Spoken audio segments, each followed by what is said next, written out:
there, I'm Lauren Jackson from Kids Ministry Circle. Kids Ministry Circle is a community for kids ministry leaders to be encouraged and equipped to love and serve the local church.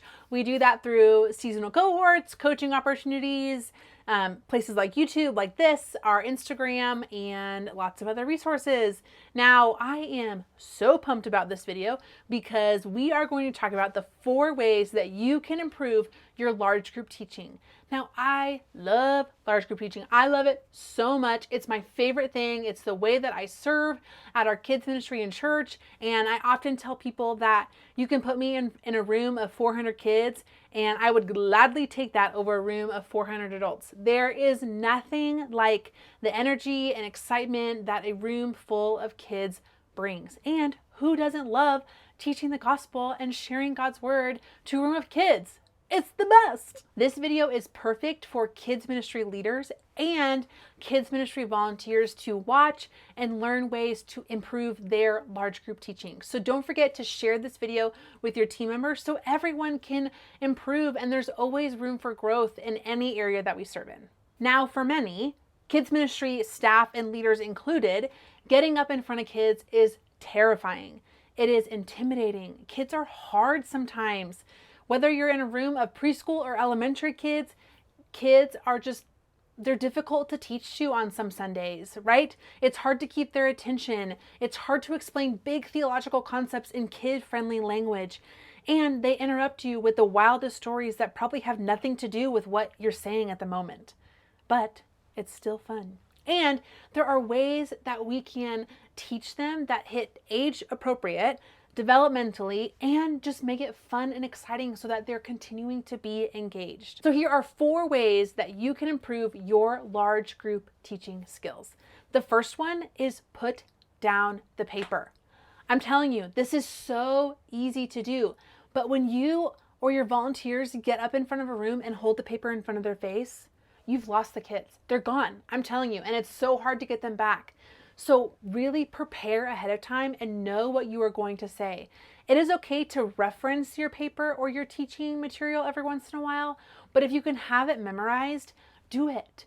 Why not? That way you can look in their eyes and you can see their reactions and you can see through their eyeballs if they're following you or if they're totally confused and you need to stop and repeat what you just said. All right, the second one is know your key demographic. This is the perfect place as you are working to improve your large group teaching. Assess your audience. If your large group is kindergarten through 5th grade all in one room, figure out where the most kids are. Figure out what grade has the most kids and teach to them. Or figure out which kids are the noisiest or the most disruptive and try and aim your teaching and tweak it a little bit so that you can really engage them. Sometimes this is the 4th grade boy.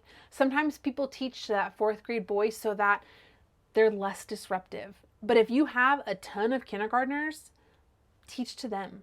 And then your older kids can dive deeper in their small group time, right? So you want to know your audience and make sure you're teaching to the right audience.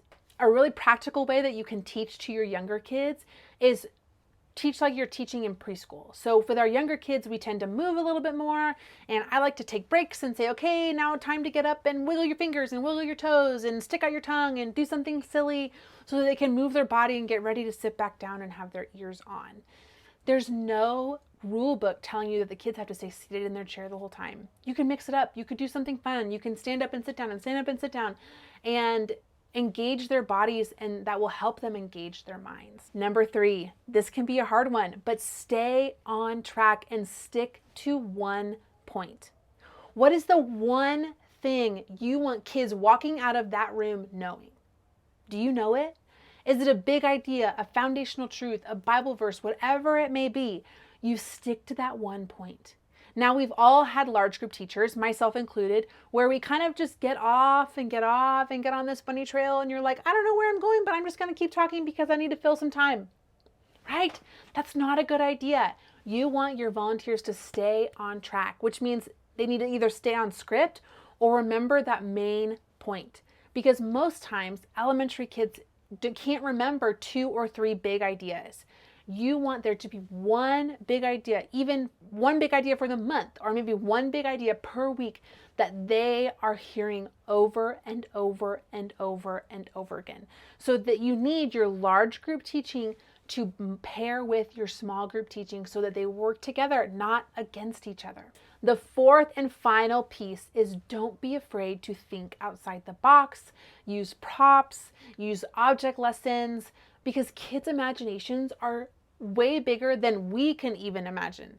And you can literally turn a box into anything. They will get excited about most things. And you want to use that excitement and that imagination to really capture this big story of God in their hearts. Over the years of ministry, I've used a box, I've used a mailbox, I've used a treasure box. I've used so many things to kind of activate that excitement of like, oh, I wonder what's in the box this week. I wonder what's going to happen. I wonder what our story is going to be. And so when you activate that excitement and when you get kids laughing, that means they're listening. Now, it may get a little crazy after they laugh, but if you can get the kids laughing, that means that they're listening to you and you've got their ear and you've got their attention. Humor is a good thing. As long as you, remember, stay on track and don't turn your large group time into a comedy special. So you don't want to lean too heavily on the humor, but you want it to be fun and you want them to know that God's word is accessible to them and that they don't have to just listen to a teacher every Sunday, that they can go home and dig into God's word and hear and read what you are teaching them on Sunday mornings. So those are the 4 ways that I recommend you practicing to improve your large group. So let's recap.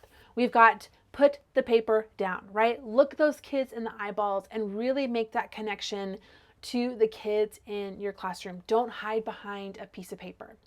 The second thing is know your key demographic. Who are you teaching to? Are you teaching to preschool? Are you teaching to elementary? Are you teaching to 4th and 5th grade?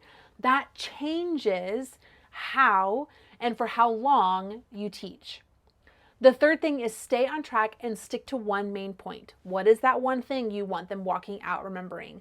Repeat that over and over and over again. They should have it down by the end of your large group teaching. And then the last thing is think outside the box. Do something fun. Don't be afraid of an object lesson.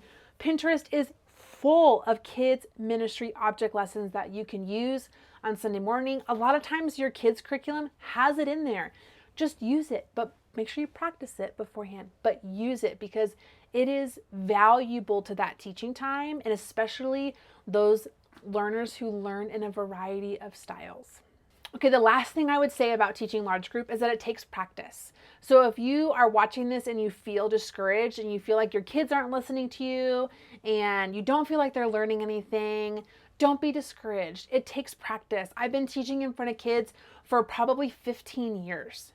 And I'm still learning. I'm still trying to find new ways to engage kids and learn more about the best ways and the best practices to teach them.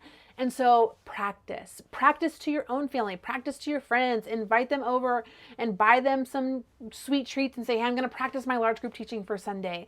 It takes practice. And there will always be interruptions, right? You're teaching to kids. There will always be kids who raise their hand and say, this happened this week, or I played soccer yesterday, or I lost my shoe, or something completely random that has nothing to do with your story. But you get to look at them and I say, thanks so much for sharing. You can tell me more about that after I'm done teaching the large group story, right? You can still acknowledge them. You can still include them in the conversations afterwards.